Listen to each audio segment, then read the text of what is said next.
नमस्कार दोस्तों, स्वागत है आपके अपने YouTube channel classes with Ravi sir में। दोस्तों, आज पढ़ेंगे गुणसूत्र के बारे में।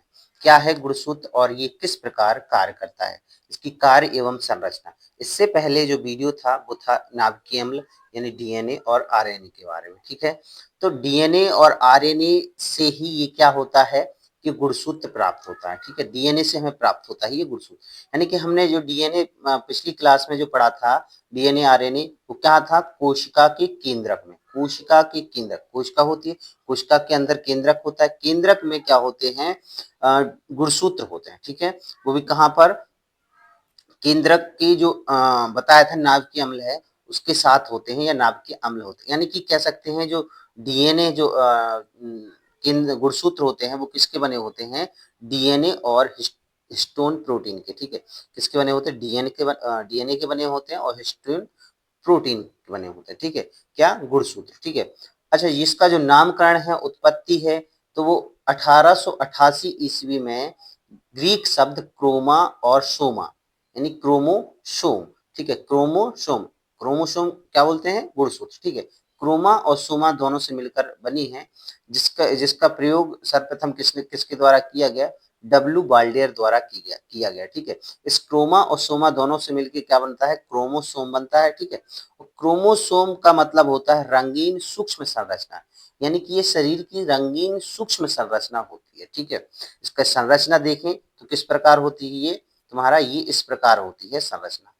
गुणसूत्र की संरचना किस प्रकार होती है, इस प्रकार होती है। ठीक है, ये जो दिखाई गई है इस प्रकार होती है। इसमें जो जो मिलन बिंदु होता है भुजाओं का, उसे बोलते हैं सेंट्रोमियर। क्या बोलते हैं, सेंट्रोमियर। ठीक है, और ये जो भुजाएं होती हैं इन्हें बोलते हैं क्रोमोटिड्स। क्या बोलते हैं, क्रोमोटिड्स बोलते हैं। ठीक है, इसके बाद इसके कार्य होते हैं और इनके मुख्य कार्य क्या है, इनका जो मुख्य कार्य है आनुवांशिक जानकारी को एक पीढ़ी से दूसरी पीढ़ी तक ले जाना। ठीक है, क्या काम होता है इनका, गुणसूत्रों का कार्य होता है आनुवांशिक जानकारी को, हमने पिछले चैप्टरों में पढ़ा था कि आनुवांशिक क्या होता है। ठीक है, तो आनुवांशिक जानकारी को एक पीढ़ी से दूसरी पीढ़ी तक ले जाने का कार्य क्या होता है, गुणसूत्रों का होता है। जो सामान्य मनुष्य यानी कि मनुष्य में जो सामान्य मनुष्य होते हैं उनमें जो गुणसूत्रों की संख्या जो होती है वो होती है 46 होती है, और जोड़े में कहा जाए तो 23, 23 दूनी 46। ठीक है, इसमें जो 23 जोड़े जो गुणसूत्र होते हैं, इसके बारे में अभी आगे डिटेल से पढ़ेंगे कि किस प्रकार कार्य करते हैं और किस प्रकार ये होते हैं। ठीक है, और इनका कार्य और जीन इनको देखा जाए तो ये प्रभावित करते हैं बालों के रंग, आकार। ठीक है, उनकी लंबाई, चौड़ाई, ये व्यक्तियों की गुणसूत्र निर्भर करते हैं। ठीक है, उनके जो माता पिता के गुणसूत्र होंगे, जिस प्रकार के गुणसूत्र होंगे उसी प्रकार की संरचना उनके बच्चों की होगी। ठीक है, तो इसको आगे देखते हैं कि गुणसूत्र क्या है। तो गुणसूत्र, मानव में गुणसूत्र की जो संख्या है वो प्रत्येक कोशिका में 46 गुणसूत्र बताए गए। ठीक है, कितने होते हैं, 46, और जोड़े में कितने होते हैं, 23 होते हैं। ठीक है, अच्छा, ये 22 ऐसे गुणसूत्र होते हैं जो दोनों में सेम होते हैं। किसमें, पुरुष और महिलाओं में 22 जोड़े गुणसूत्र ऐसे होते हैं जो समान होते हैं। ठीक है, यानी कि ये गुणसूत्र आनुवंशिक जानकारी के वाहक होते हैं। गुणसूत्र क्या होते हैं, आनुवंशिक जानकारी के वाहक होते हैं, डीएनए के वाहक होते हैं, जो माता पिता से बच्चों के गुणों को स्थानांतरित करते हैं। यानी कि जो माता पिता के गुण होते हैं उन गुणों को बच्चों में स्थानांतरित करने का कार्य किसके द्वारा किया जाता है, गुणसूत्रों द्वारा किया जाता है। ठीक है, जो 23 जोड़े गुणसूत्र यानी कि जो 46 गुणसूत्र हैं वो दो भागों में बांटे गए। ठीक है, पहला हिस्सा जिसमें 22 जोड़े गुणसूत्र होते हैं, कितने होते हैं, 22 जोड़ी गुणसूत्र। ठीक है, तो 22 जोड़ी गुणसूत्र ऐसे होते हैं जो समान होते हैं। ठीक है, कैसे होते हैं, पुरुष में और स्त्री में। पहले 22 जोड़ी गुणसूत्र स्त्री और पुरुष दोनों में कैसे होते हैं, समान होते हैं। ठीक है, और जो 23वें जोड़े गुणसूत्र जो होते हैं वो अलग अलग होते हैं। तो 22 जोड़े जो गुणसूत्र समान होते हैं उन्हें बोलते हैं ऑटोसोम्स। क्या बोलते हैं, ऑटोसोम्स, यानी कि जो गुणसूत्र समान होते हैं वो ऑटोसोम्स होते हैं। अगर हम कहें तो ऑटोसोम की संख्या कितनी होती है, तो वो 22 जोड़ा होती है। ऑटोसोम्स चाहे पुरुष हो चाहे महिला हो, तो ऑटोसोम्स की संख्या कितनी होती है, 22 जोड़ी। ठीक है, और दो गुणसूत्र होते हैं हेट्रोसोम्स या एलोसोम्स। क्या होता है, इन्हें सेक्स हार्मोन्स भी कहते, सेक्स क्रोमोसोम्स भी कहते हैं। ठीक, क्या बोलते हैं, सेक्स क्रोमो। अच्छा, 23वां जो गुणसूत्र है वो लिंग निर्धारण करता है। 23वें जोड़ा गुणसूत्र है वो लिंग निर्धारण करता है। पुरुषों में देखा जाए तो पुरुषों में जो होता है एक्स और वाई होता है। तो पुरुषों में जो गुणसूत्र होता है क्या होता है, एक्स और वाई, यानी कि एक एक्स होता है एक वाई होता है।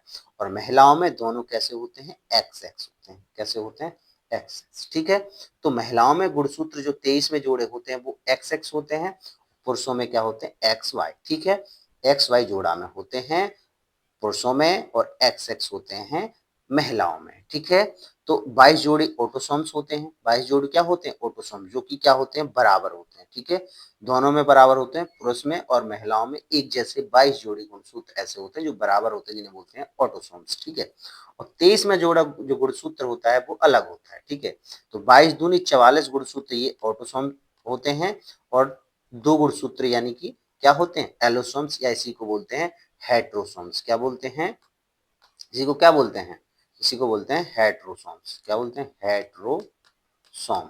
ठीक है, क्या बोलते हैं, हेट्रोसोम बोलते हैं। ठीक है, ये 23 में जोड़े गुणसूत्र को बोलते हैं हेट्रोसोम्स। इसको आगे देखते हैं ये किस प्रकार कार्य करते हैं और किसके बने होते हैं।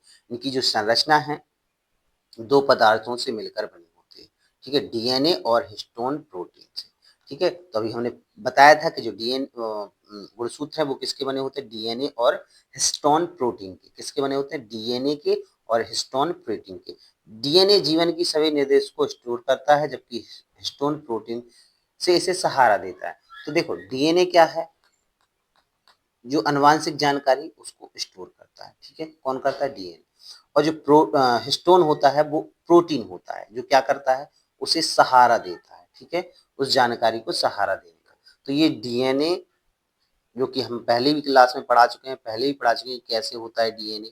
ठीक है, डबल हेक्सेल संरचना होती है, द्विकुंडलित होती है, बताया था ना डीएनए कैसा होता है। ठीक है, और हिस्टोन प्रोटीन जो होता है वो लपेटा हुआ होता है डीएनए के साथ। ठीक है, डीएनए के साथ लपेटा हुआ होता है, ये जो दिखाया गया है हिस्टोन प्रोटीन। ठीक है, डीएनए के साथ लपेटा हुआ, यानी कि हिस्टोन प्रोटीन और डीएनए इन दोनों से मिलकर क्या बना होता है, ये देखो दिखाया गया ना, सूक्ष्म रूप से दिखाया गया है कि ये है तुम्हारा गुणसूत्र। गुणसूत्र क्या है, ये है। ठीक है, गुणसूत्र देखो ये तुम्हें दिखाया गया है गुणसूत्र, अगर सही से देखो तो इसमें ये लपेटा हुआ दिखाया गया है हिस्टोन प्रोटीन। ठीक है, और ये जो द्विकुंडलित दिखाए गए हैं ये क्या है, तुम्हारे डीएनए है। ठीक है, और इसके बाद जो आगे देखते हैं इसका जो लिंग निर्धारण है, मानव लिंग निर्धारण कैसे होता है, तो हमने पहले भी बताया था कि जो पुरुष है उसमें 22 जोड़ी गुणसूत्र कैसे होते हैं, समान, पुरुष और महिलाओं में तो 22 जोड़ी तुम्हारे ऑटोसोम्स होते हैं, और 23वां जोड़ जो गुणसूत्र होता है वो एक्स वाई होता है। नर में एक्स वाई होता है, मादा में एक्स एक्स होता है। देखो नर में क्या होता है, एक्स और वाई।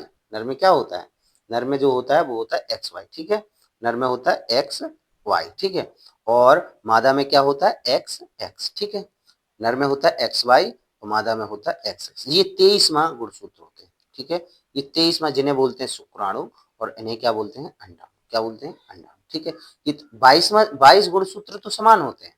ठीक है, 22 जो हैं गुणसूत्र वो समान होते हैं, दोनों में 22 सेम एक जैसे। और ये 23 में जो गुणसूत्र होते हैं 23वें जोड़े में, ठीक है, यानी कि 44 कैसे होते हैं, सेम होते हैं। 44 इस नर के और 44 मादा के समान हैं, लेकिन जो एक्स वाई नर में और एक्स एक्स मादा में होते हैं, ये जब क्या होता है, उनका जब लिंग निर्धारण होता है तो ये नर का एक्स है और नर का वाई है। ठीक है, तो ये मादा का एक्स है और मादा का वाई है। तो ये जब इस प्रकार ये संकरण करेंगे तो ये एक्स एक्स बनेगा, एक्स एक्स। ठीक है, और ये एक्स वाई। ठीक है, क्या बनेगा, इधर ये एक्स वाई बनेगा। ठीक है, एक्स वाई बनेगा। ठीक है, और फिर अगली लाइन में देखेंगे तो ये इधर एक्स आएगा और इधर एक्स आएगा, तो ये भी एक्स एक्स बनेगा और इधर क्या आ जाएगा, एक्स वाई। तो यानी कि ये एक्स एक्स बनेगा और ये एक्स वाई, यानी ये एक्स एक्स बनेगा। अगर हम दिखाएं शॉर्ट रूप में दिखाएं, देखो यहाँ पे देखना ध्यान से, ये तुम्हारा गुणसूत्र निर्धारण। ठीक है, ये एक्स वाई है, ये एक्स एक्स है। ठीक है, तो ये एक्स एक्स हो जाएगा, देखो ये और ये। ठीक है, और ये एक्स और ये वाई हो जाएगा, हो जाएगा। फिर इधर एक्स एक्स हो जाएगा और ये एक्स वाई हो जाएगा। ठीक है, इसी प्रकार ये एक्स वाई हो जाएगा, इधर भी एक्स वाई हो जाएगा। ठीक है, और ये एक्स एक्स होगा। तो ये जो एक्स एक्स होता है ना, एक्स एक्स ये बना है, दो जगह एक्स एक्स बना है, और ये दो जगह क्या बना है, एक्स वाई बना है। बना है कि नहीं बना है, तो ये दो जगह एक्स बना है, दो जगह एक्स एक्स बना है और दो जगह एक्स वाई बना है। तो एक्स एक्स जहां बना है तो वहां क्या होंगे, लड़के होंगे, ठीक है, लड़कियां होंगी, ठीक है, जहां जहां एक्स एक्स, क्योंकि हमने क्या पढ़ा था अभी, एक्स एक्स क्या होता है, मादा, तो जहां जहां एक्स एक्स बना है तो वहां क्या होगा, लड़की होगी, ठीक है, और जहां एक्स वाई बना है तो वहां क्या होगा, लड़का होगा, ठीक है। तो दो लड़के और दो लड़कियां, यानी कि 50-50 चांस हो रहता है इनका, ठीक है, किस कैसा रहता है चांस, 50-50 रहता है, ठीक है। इसके बाद आगे देखते हैं, अ, प्रमुख वंशानुगत रक्त विकार, यानी कि जो प्रमुख क्या बोलते हैं, रोग हैं, जो कि कैसे होते हैं, जेनेटिक्स कह सकते हैं, हेरिडिटी से कह सकते हैं, जो कि उनके माता पिता द्वारा बच्चों में आते हैं, ठीक है, उनकी संतानों में आते हैं। वो प्रमुख 4 रोग ये हैं, जिसमें पहला है हीमोफीलिया, जिसे बोलते हैं शाही बीमारी, ठीक है। इसमें क्या है, रक्त का थक्का नहीं बनता है, यानी कि चोट लगने पर खून रुकता नहीं है और बहता रहता है, ठीक है। ये रक्त का थक्का ना जमना क्या कहलाता है, हीमोफीलिया कहलाता है, ठीक है, जो कि क्या आता है, आनुवांशिक बीमारी कह सकते हैं, ठीक है, वंशानुगत होती है। इसका sickle cell anaemia, sickle cell anaemia क्या होता है, इसमें जो धमनी एवं सिराओं में क्या है, लाल रुधिर कणिकाएं बहती हैं, देखो ये रुधिर बह रहा है, तो ये गोल आकार का है, ठीक है, लेकिन जिन्हें सिकल सेल एनीमिया होता है, उनका जो रुधिर है वो कैसा होता है, ये लाल रुधिर कणिकाएं कैसी होती हैं, हंसिए की आकार की ऐसे होती है, ठीक है, किस प्रकार की होती है, हंसिए की आकार की होती है, ठीक है, स्केल के आकार की होती है। लाल रक्त कणिकाएं गोल की बजाय कैसे होती है, सिकल होती हैं, सिकल मतलब हंसिए के आकार की होती है, जिसमें क्या होता है, ऑक्सीजन की कमी होती है, जिनमें क्या होता है, इनमें क्या होता है, ऑक्सीजन की कमी होती है, ठीक है, इनमें क्या होता है, ऑक्सीजन की कमी होती है। तो ये हीमोफीलिया होता है, जिसमें रक्त का थक्का नहीं लगता है, सिकल एन में इसमें क्या होता है, रुधिर गोल की बजाय कैसा होता है, हंसिए के आकार का हो जाता है, जिसमें क्या है, ऑक्सीजन की कमी हो जाती है। और तीसरा है तुम्हारा वर्णांधता, तीसरा क्या है, वर्णांधता, इसमें रंगों की पहचान नहीं होती है, इसमें रोगी द्वारा हरे रंग को लाल बताया जाता है और लाल रंग को हरा बताया जाता है, और ये रंग वो पहचान नहीं पाते हैं, ठीक है, तो इन्हें क्या, वर्णांधता बोलते हैं, ठीक है। इसके बाद तीसरा चौथा जो है थैलीसीमिया, थैलीसीमिया क्या है, इसमें हीमोग्लोबिन का निर्माण कम होता है, ऐसे व्यक्ति में जिसमें हीमोग्लोबिन का निर्माण कम होता है वो कमजोर व्यक्ति होता है, उस वो क्या होता है, थैलीसीमिया से पीड़ित व्यक्ति होता है, जो दिखाया गया है इस प्रकार, ठीक है, थैलीसीमिया से पीड़ित व्यक्ति होता है। इसके बाद लिंग गुणसूत्र द्वारा विकार, अच्छा ये जो हमने अभी गुणसूत्र पढ़े थे, 46 गुणसूत्र होते हैं, ठीक है, तो सामान्य मनुष्य में 46 होते हैं, अगर गुणसूत्रों की संख्या बढ़ती या घटती है तो वो एक बीमारी का रूप ले लेती है, ठीक है, वो क्या होता है, वो देखो जैसे टर्नर सिंड्रोम बताया, पहला टर्नर सिंड्रोम है, जेकब सिंड्रोम है, क्लाइनेफेल्टर सिंड्रोम है और ट्रिपल एक्स सिंड्रोम है, ठीक है। तो ये टर्नर सिंड्रोम क्या है, ये टर्नर सिंड्रोम क्या है, ये जो टर्नर सिंड्रोम है, ये जो टर्नर सिंड्रोम है, इसमें क्या होता है, गुणसूत्र 46 की जगह क्या हो जाता है, ये कम हो जाता है 45। देखो इसमें एक या तो एक्स गायब होता है या वाई गायब होता है, गुणसूत्र कितने होते हैं, 46, लेकिन इसमें कितने बताए हैं, 45, ठीक है। जब गुणसूत्र की कमी हो जाती है तो कम विकसित स्तन, बांझपन, गर्दन में झुर्रीदार त्वचा, छोटा कद, ये सब चीजें होती है, ये केवल महिलाओं में होता है। 46 की बजाय 45 गुणसूत्र किसमें होते हैं, सिर्फ महिलाओं में हो जाते हैं, ठीक है, ये सिर्फ महिलाओं में होता है, ठीक है। इसमें इसके बाद क्या है, जेकब सिंड्रोम क्या होता है, इसमें क्या होता है, एक गुणसूत्र एक्स्ट्रा हो जाता है, वो भी कौन सा वाला, वाई गुणसूत्र, ठीक है, वाई गुणसूत्र, देखो पुरुषों में एक्स वाई होता है, फिर एक और वाई आ जाएगा तो वो हो जाता है जेकब सिंड्रोम। देखो क्या होता है, पुरुषों में एक्स वाई गुणसूत्र होता है, ठीक है, और एक और वाई आ जाएगा, एक और वाई आ जाएगा, देखो एक दो एक एक्स वाई हो गया पुरुषों का, एक्स वाई होता है पुरुषों में, फिर एक और वाई आ जाएगा, इसमें थोड़ा दिखाया गया अलग, तो एक्स वाई वाई, ठीक है, ये आ जाएगा तो ये हो जाएगा तुम्हारा जेकब सिंड्रोम, ठीक है, ये क्या हो जाएगा तुम्हारा, जेकब सिंड्रोम, पुरुषों में एक अतिरिक्त वाई गुणसूत्र आ जाना, ठीक है, जेकब सिंड्रोम होता है। सीखने में कठिनाई होती है, असामान्य लंबाई होती है, ठीक है, कभी कभी व्यवहार भी अलग हो जाता है, ठीक है। इसके बाद क्लाइनेफेल्टर सिंड्रोम, ये क्या होता है, पुरुषों में गुणसूत्र की क्या होती है, एक वृद्धि हो जाती है, वो कोई सा भी गुणसूत्र हो या एक्स भी हो सकता है, ठीक है, एक्स गुणसूत्र हो बढ़ जाता है तो वो होता है क्लाइनेफेल्टर सिंड्रोम, ठीक है, पुरुषों में एक अतिरिक्त गुणसूत्र आ जाता है, ठीक है। इसके बाद ट्रिपल एक्स सिंड्रोम, इसमें ये जो होता है वो महिलाओं में होता है, इसमें एक और गुणसूत्र बढ़ जाता है, 47। देखो, टर्नर सिंड्रोम में क्या होता है, 45 गुणसूत्र होते हैं। जेकब सिंड्रोम में 47 हो जाते हैं। क्लाइनेफेटर में 47 गुणसूत्र हो जाते हैं और ट्रिपल एक्स सिंड्रोम में भी 47 गुणसूत्र होता है। होते कितने हैं, 46। तो टर्नर सिंड्रोम में एक कम हो जाता है। Jacob syndrome, Klinefelter syndrome, triple X syndrome में क्या होते हैं, एक एक बढ़ जाते हैं। ठीक है। और ट्रिपल एक्स सिंड्रोम में तीनों गुणसूत्र जो हैं वो कैसे हो जाते हैं, 3x हो जाते हैं। यानी कि महिलाओं में पहले से एक x होता है, पहले से 2x होते हैं। महिलाओं में पहले से क्या होते हैं, 2x गुणसूत्र होते हैं। ठीक है। फिर एक और आ जाता है तो वो हो जाता है ट्रिपल एक्स सिंड्रोम। ठीक है।